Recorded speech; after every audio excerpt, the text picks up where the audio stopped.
కొంచెం కూర్చోవాలి మీరు అందరూ అక్కడ. మొన్న ముఖ్యమంత్రి గారితో గౌరవ ముఖ్యమంత్రి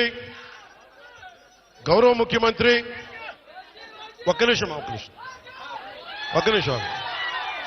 గౌరవ ముఖ్యమంత్రి శ్రీ చంద్రబాబు నాయుడు గారి ఆఫీస్కి వెళ్ళి ఆయన పేషీకి వెళ్ళి ఒకటి తెలియజేశాను.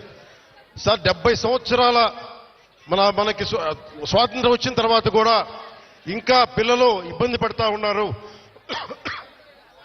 మన్యం ప్రాంతంలో రోడ్లు లేవు. ఎట్లయినా మీరు అంటే నిధుల కొరత ఉన్నప్పటికీ గత ప్రభుత్వం డబ్బులు సంపూర్ణంగా ఊడ్చేసింది. మీకు మద్యం మీద ధర పెంచి దాని మీద కూడా డబ్బులు చేసుకున్నారు. 25,000 కోట్లు భవిష్యత్తులో ఇంత తాగుతారని చెప్పి దాని మీద కూడా డబ్బులు తీసుకున్నారు. దాదాపు ఎన్నో వేల దాదాపు 15,000-20,000 కోట్ల రూపాయలు అప్పులు తీసుకున్నారు. ముఖ్యంగా 3 జిల్లాలకు సంబంధించిన ఆస్తుల మీద. ఇవన్నీ డబ్బులు తీసుకొని కూడా రోడ్డు వేయలేదు. మరి ఏం చేశారు అభివృద్ధి అంటే మీరు ఆలోచించండి. గత కాలంలో ఒక్క మంత్రి అన్నా వచ్చాడా మీరు చెప్పండి.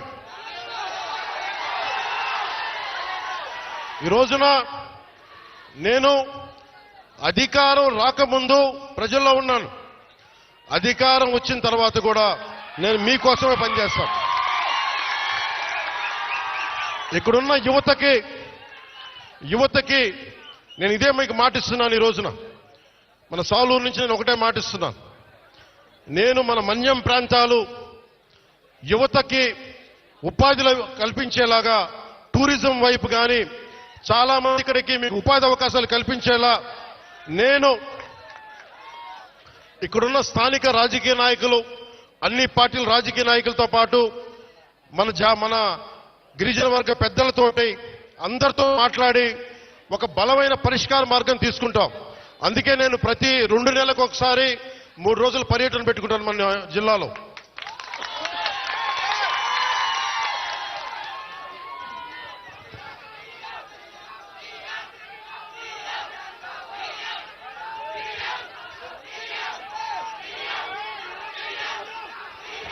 అలాగే మనకి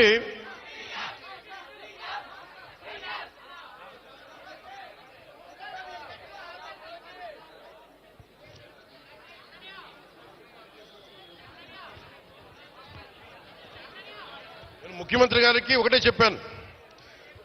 దాదాపు 4,000 గిరిజన తాండాలకి రోడ్లు కావాలి.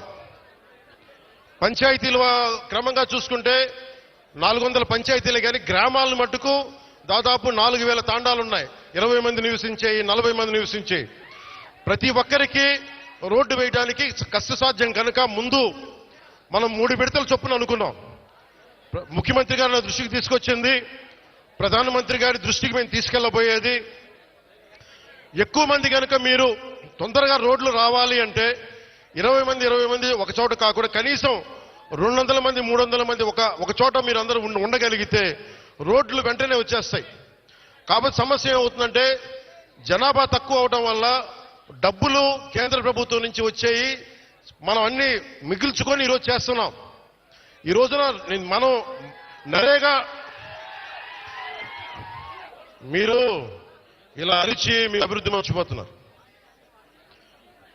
మీరు అరిచి సినిమాలు సరదా నిజంగా మనస్ఫూర్తి చెప్తున్నా, మీకు సినిమాలకి రావాలన్న రోడ్లు ఉండాలి కదా.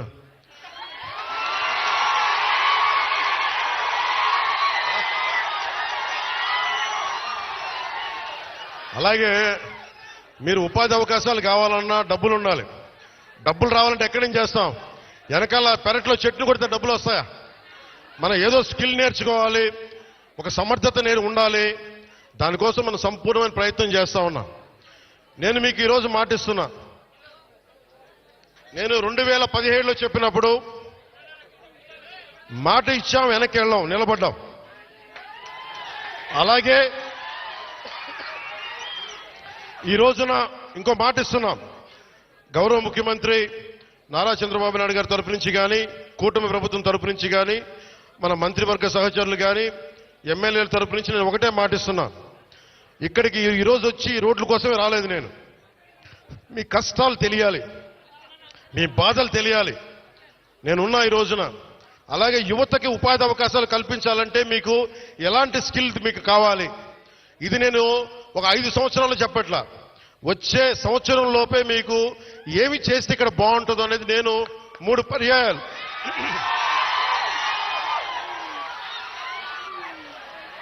నేను 6 నెలలు అయింది ప్రభుత్వం వచ్చి. ప్రతి 2 నెలలకి నేను మన విజయనగరం జిల్లాలో కానీ, మన పార్వతీపురంలో కానీ, అరకు ప్రాంతాల్లో కానీ, గిరిజన జిల్లాలో కానీ అన్నింట్లో కూడా నేను కనీసం ప్రతి 2 నెలలకి 10 నుంచి 15 రోజులు గిరిజనులతోనే గడపాలి, మన ప్రాంతంలోనే గడపాలని కోరుకున్నాను. ఎందుకంటే మీ అభివృద్ధి నాకు చాలా అవసరం. మీరు ఆనందంతో ఉండాలి.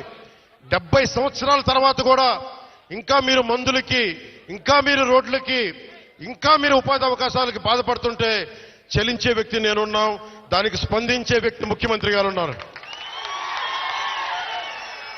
మా ఇద్దరి బాధకి మీకు న్యాయం చేయడానికి నరేంద్ర మోదీ గారు ఉన్నారు. మేము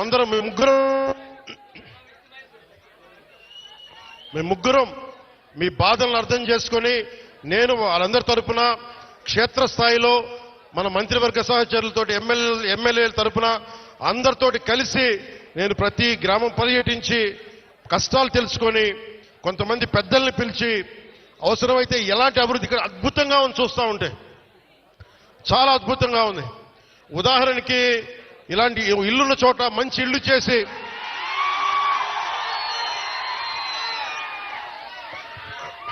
మీతో మాట్లాడి, ఇక్కడున్న అందరితో మాట్లాడి, అమ్మా కూర్చోండి మీరు కొంచెం